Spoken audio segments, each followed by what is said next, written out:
Hi viewers, welcome back again to one more of the lecture session from this channel. So in this lecture session we will be studying regarding introduction of molecular basis of inheritance in detail. So here from the principles of inheritance we have studied or we have learned that inheritance of characters in generally they take place from one generation to the another generation. But here it was not clear that what are the specific factors which are responsible for regulating the transmission of genetic information from one generation to the another generation. So here after the successful elucidation of Mendel's laws of inheritance over 100 years later, the putative nature of the genetic material it was investigated, and here it has led to the finalization that here DNA is the genetic material. So here basically nucleic acids are of two different types, and these may include deoxyribose nucleic acid and the other one is ribose nucleic acid. So here basically both the nucleic acids like deoxyribose nucleic acid and even the ribose nucleic acids, they are chemically composed of nucleotides. Is it clear? So let me write it on the board. Deoxyribose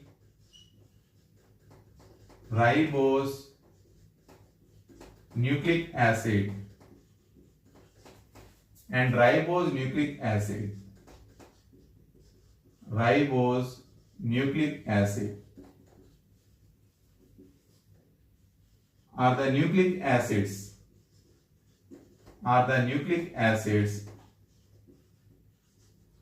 which are chemically composed of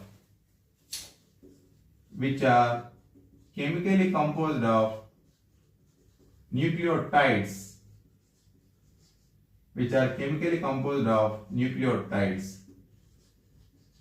So here basically both the deoxyribose nucleic acid and even the ribose nucleic acids, they are the genetic materials, and here they are responsible for transferring the genetic information from one generation to the another generation.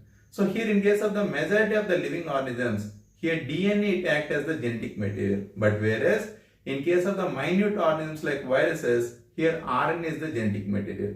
So in most of the living organisms like vertebrates and even in case of mammals and even in case of certain prokaryotes, DNA is the genetic material. But here only in case of certain viruses like bacteriophage, tobacco mosaic virus, HIV virus and even in case of coronavirus, here RNA is the genetic material. But here in most of the cases, DNA is the genetic material. So let me write it here. DNA and RNA act as genetic material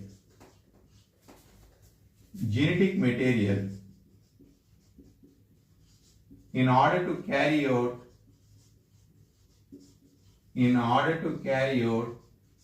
genetic information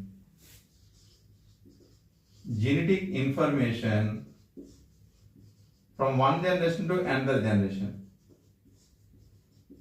from one generation to another generation.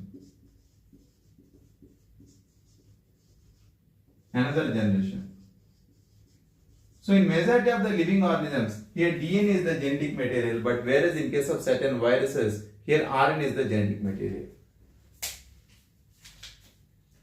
Majority of the living organisms has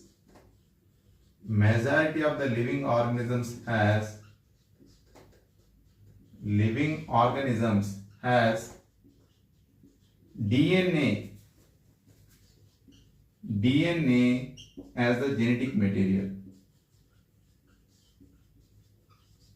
as the genetic material. But in case of certain viruses,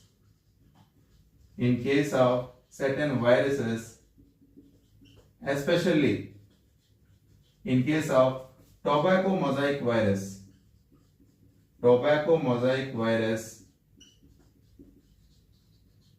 bacteriophage,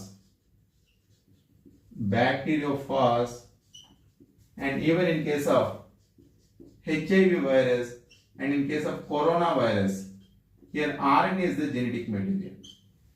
Is it clear? So here we need to understand that basically DNA it acts like a genetic material, and even RNA it can also act like a genetic material.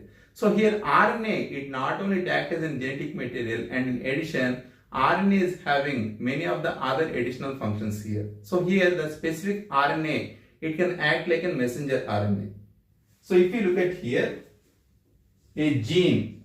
So here what is gene here? Gene is nothing but what? It is the segment of DNA. So here once when the particular gene, once when it undergoes expression during the transcription mechanism, it is capable to regulate the synthesis of mRNA. mRNA, right? So here the particular mRNA, once when it participates in case of the translation mechanism, it is capable to synthesize polypeptide chain or protein.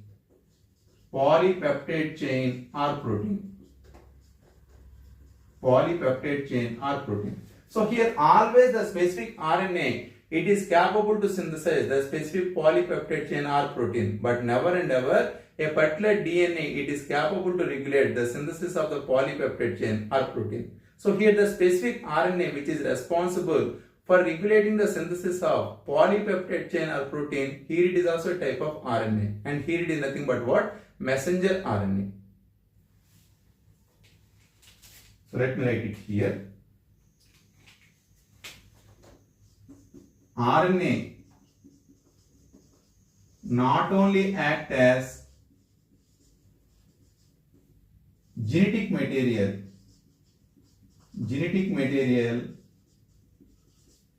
but also act as messenger RNA.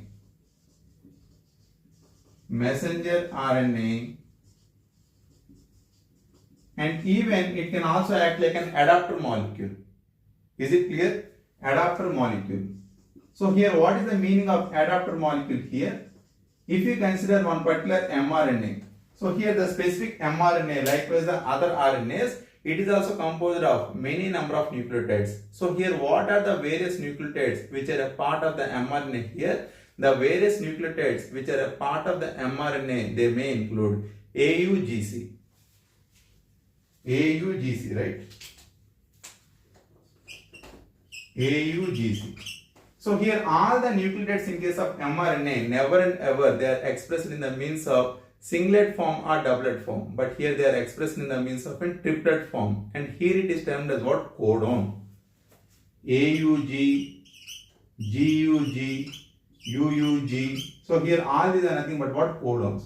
So here each and every codon in case of the mRNA, it is very specific to one particular amino acid which do exist in nature.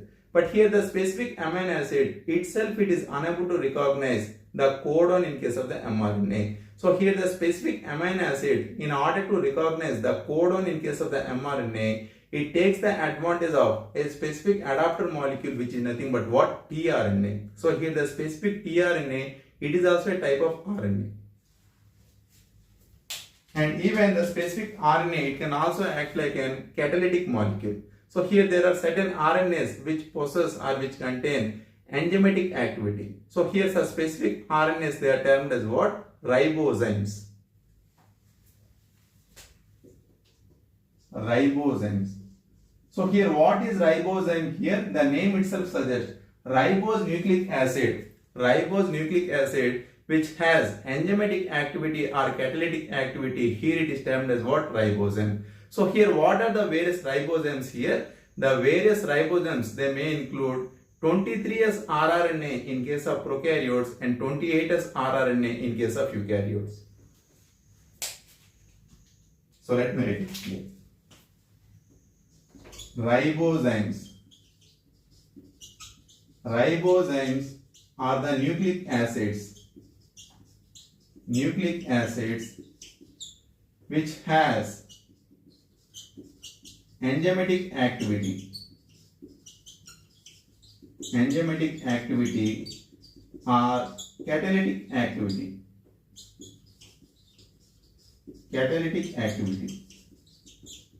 So here the various ribozymes, they may include 23S rRNA.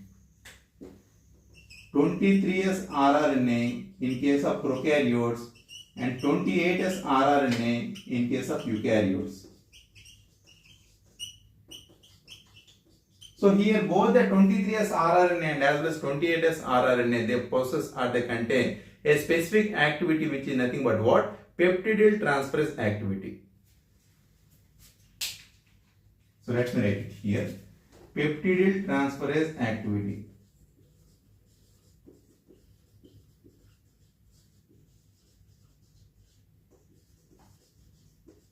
Peptidyl transferase activity, right? That means they are responsible for regulating the peptide bond formation in between the two adjacent amino acids during the translation mechanism. So here what are the various sub-concepts which we are going to study or which we are going to learn in this particular chapter here? The various sub-concepts which we are going to study or which we are going to learn in this particular chapter, they may include replication, transcription, translation, genetic code, and even the gene regulation. And even in the recent times, in the last 1 decade, the nucleotide sequence of the human genome, it has also investigated. And here, it is studied under Human Genome Project. Is it clear? So let me arrange the things here. And then after we will be studying regarding the structure of DNA. So here DNA or deoxyribonucleic acid, it is chemically composed of specific nucleotides known as deoxyribonucleotide triphosphate, which is simply abbreviated as DNTPs. So here the specific DNTPs, they are responsible for regulating the formation of a specific nucleic acid which is nothing but DNA.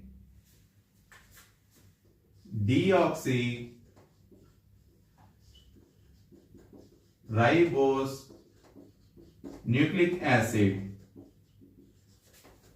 is chemically composed of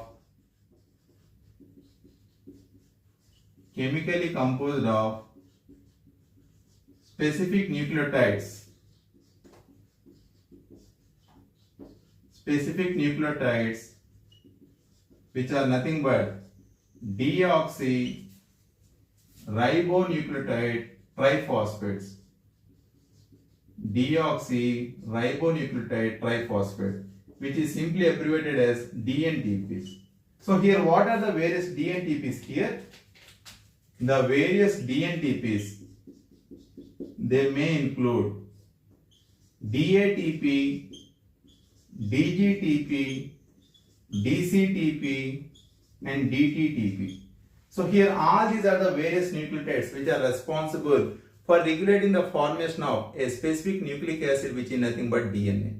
So here the number of the nucleotides and as well as the number of the nucleotide base pairs, it won't remain similar in case of all the living organisms. So here the specific nucleotides and as well as the nucleotide base pairs which is responsible for regulating the length of the DNA, they won't remain similar in case of all the living organisms. So here the length of the DNA, it is directly dependent on the number of the nucleotides and as well as the number of the nucleotide base pairs. So here the number of the nucleotides and as well as the number of the nucleotide base pairs, it won't remain similar in case of all the living organisms. So let me write it here. The length of the DNA,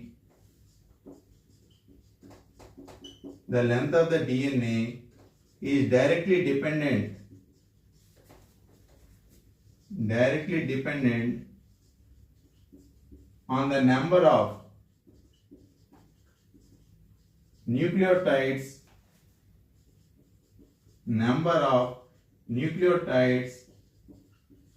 and nucleotide base pairs.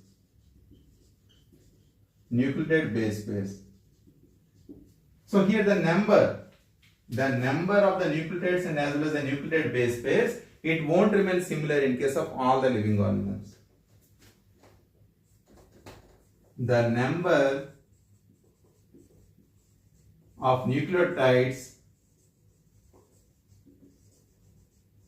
and nucleotide base pairs,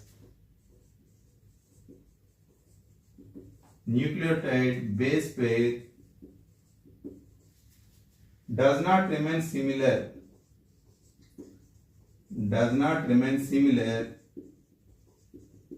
in case of all the living organisms.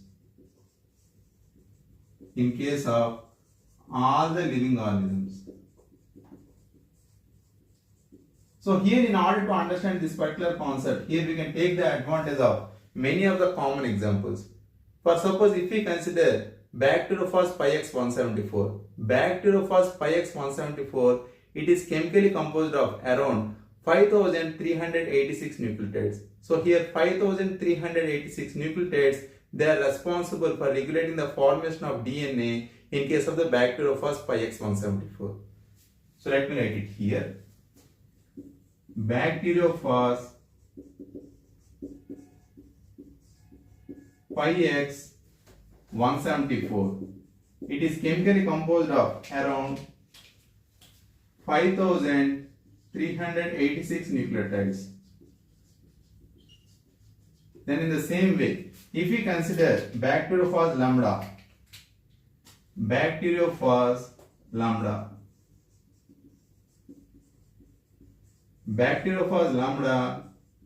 is chemically composed of around 48,502 nucleotide base pairs. Is it clear? Bacteriophage lambda, it is chemically composed of around 48,502 base pairs. So once again I am remembering you, the number of the nucleotides and as well as the number of the nucleotide base pairs, it is not at all similar. So here in case of bacteriophage pi x 174, it is chemically composed of around 5386 nucleotides, but whereas bacteriophage lambda, it is chemically composed of around 48,502 base pairs. Then in the same way, if we consider Escherichia coli or E. coli, it is chemically composed of around 4.6 into 10 to the power of 6 base pairs.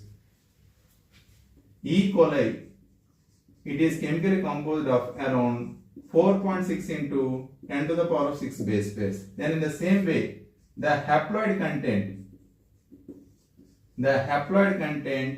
of human genome,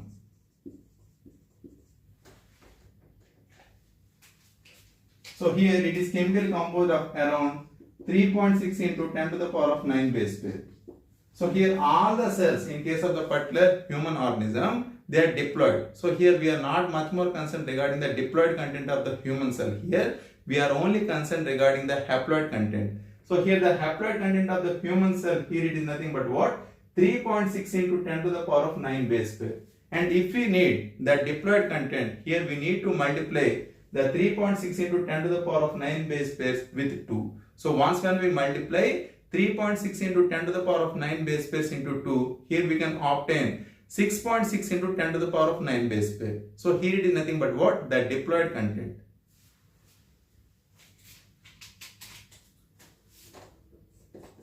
Haploid content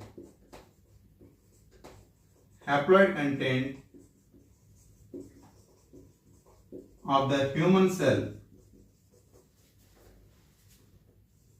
ranges around 3.6 into 10 to the power of 9 base pairs of nucleotides. But whereas the diploid content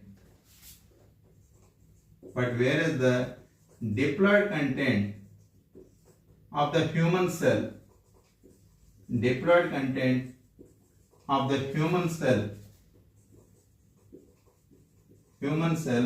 ranges around 6.6 into 10 to the power of 9 base pair nucleotides. Is it clear? And then after we will be studying regarding the structure of the polynucleotide chain in detail. So let me arrange the things here.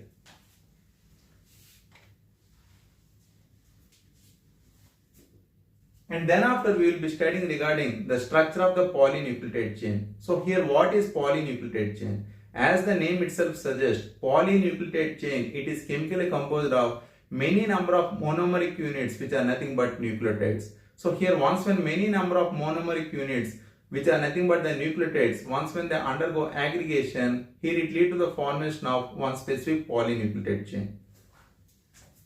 Polynucleotide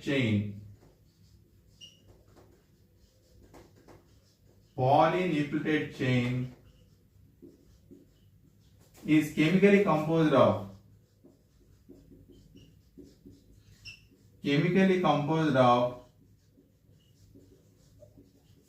many number of nucleotides.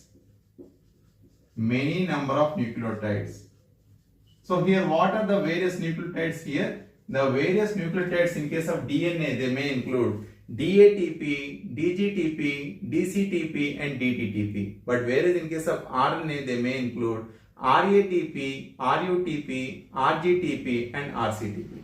So here prior to the explanation of the particular polynucleotide chain, how the specific polynucleotide chain it is built up of. At first let us have a look on the specific term known as nucleotide. So here basically the particular polynucleotide chain, they are made up of a specific chemical compound which is nothing but what? Nucleotide. Once when many number of nucleotides, once when they undergo aggregation, here it lead to the formation of one specific polynucleotide chain. And here basically the particular nucleotide, it is chemically composed of three specific components and these may include nitrogenous base, pentose sugar and the other one is phosphate group. Is it clear? Nucleotides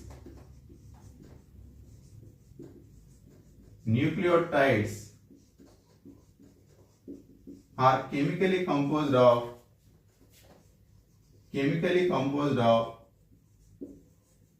three specific components.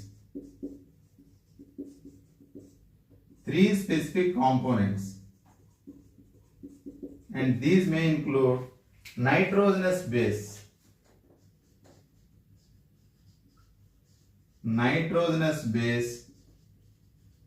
and the other one is pentose sugar. So here the pentose sugar, here it is nothing but what? Ribose sugar. Pentose sugar and the other one is phosphate group. So at first, if you look at here the nitrogenous base. So here what are the various nitrogenous bases here? Basically the nitrogenous bases, they are nothing but what? Heterocyclic carbon rings. And here the particular nitrogenous bases, they may include purines and the other one is pyrimidines. So let me write it here. Purines and the other one is pyrimidines.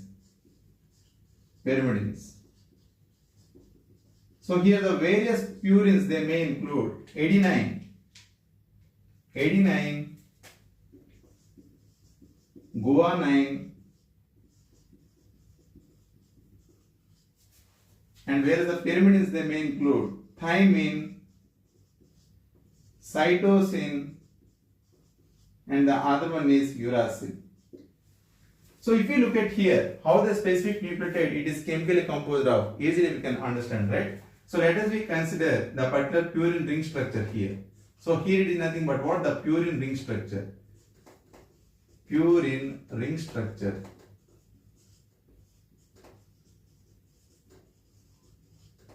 So here the particular purine ring structure, it may remain in association with the particular pentose sugar, which is nothing but the ribose sugar. Right?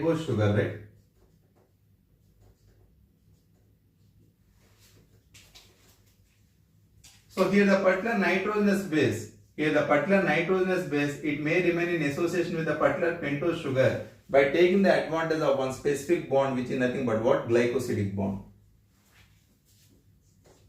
Glycosidic bond is responsible for associating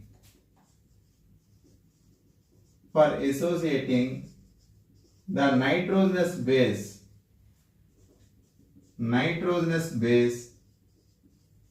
with pentose sugar.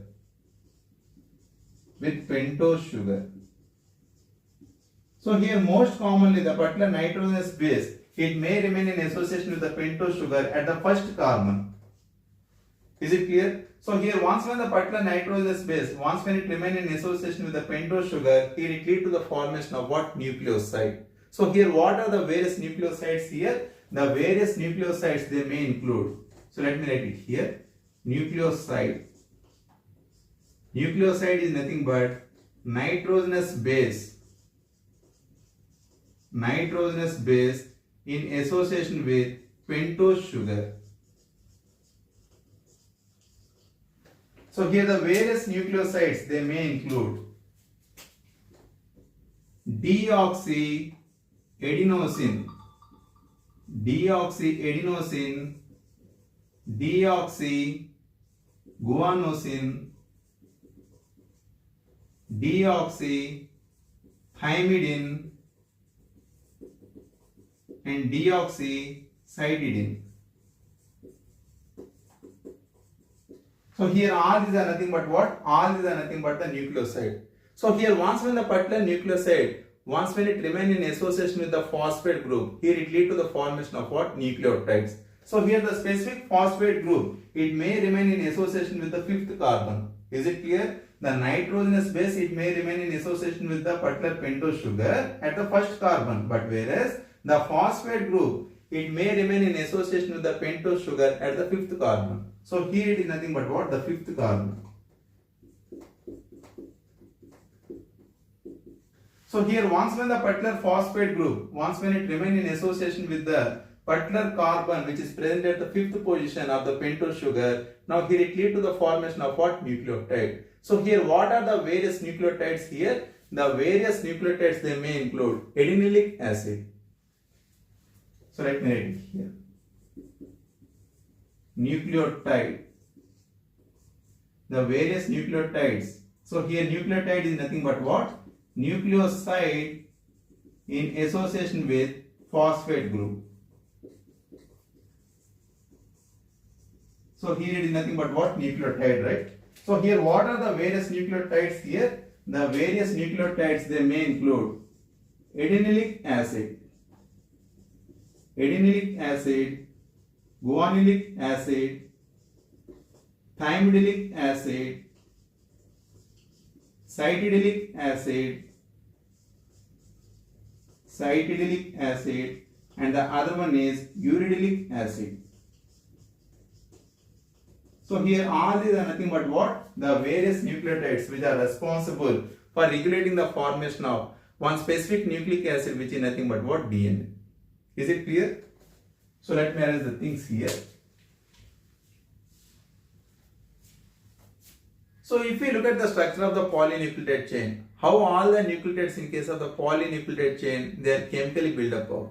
So here one specific polynucleotide chain, it is chemically composed of many number of nucleotides, and one nucleotide, it is capable to remain in association with the adjacent nucleotide by taking the advantage of a specific bond, which is nothing but what? Ester bond. So just look at here, it is the third carbon. So to the third carbon, the particular phosphate group, it may remain in association by taking the advantage of ester linkage. Then in the same way, the particular phosphate group, it may remain in association with the fifth carbon of the pentose sugar of the other adjacent nucleotide by taking the advantage of ester linkage. So because of the availability of two ester bonds, here it is termed as what? Phosphodiester bond. So once when the particular phosphodiester bond, when it has took place in 3' to 5' end, is it clear? When the particular phosphodiester bond, when it has took place in 3' to 5' end, under such condition, the DNA strand polarity, it remains in 5' to 3' polarity. So just look at here, at the fifth carbon, there is an availability of phosphate group. And in the same way, at the third carbon, there is an availability of hydroxyl group. So the reason why the DNA strand polarity, it is in 5' to 3'. But whereas the particular phosphodiester bond formation, it has took place in 3' to 5'. And here the quite opposite scenario, it relates in case of the other polynucleotide chain. When the particular phosphodiester bond, when it remains in 5' to 3', under such condition, the DNA strand polarity, it remains in 3' to 5' polarity. So never and ever the phosphodiester bond formation and as well as the DNA strand polarity, never and ever they remain similar. So here always the concentration of purines and as well as the concentration of pyrimidines, in case of the DNA strand, they remain similar. For example, if the concentration of purines, if it is around 50%, in case of the DNA strand, under such condition, the concentration of pyrimidines, it should remain 50%. Is it clear?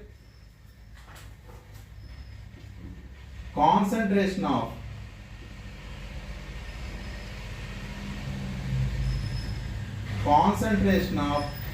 purines and pyrimidines always remain similar. Always remain similar in case of the DNA strand. So here, in case of the double-stranded DNA, sugar and as well as phosphates, they act as the backbone. By taking the advantage of the sugar and as well as the phosphate, the nitrogenous bases, they are capable to fit into the double helical structure. Sugar and as well as phosphate. Sugar and as well as phosphate are the backbones.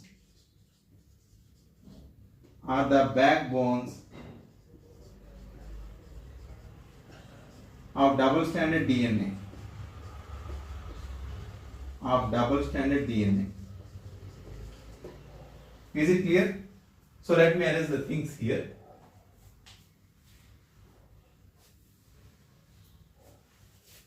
And as already mentioned, in between DNA and as well as RNA, there are certain structural differences. So here, what are the basic structural differences in between DNA and as well as RNA here? In case of DNA, the butyl pentose sugar is deoxyribose, but whereas in case of RNA, the butyl pentose sugar is only ribose. Then in the same way, in case of DNA, adenine it base pairs with thymine, but whereas in case of RNA, adenine it base pairs with uracil. So let me write it here.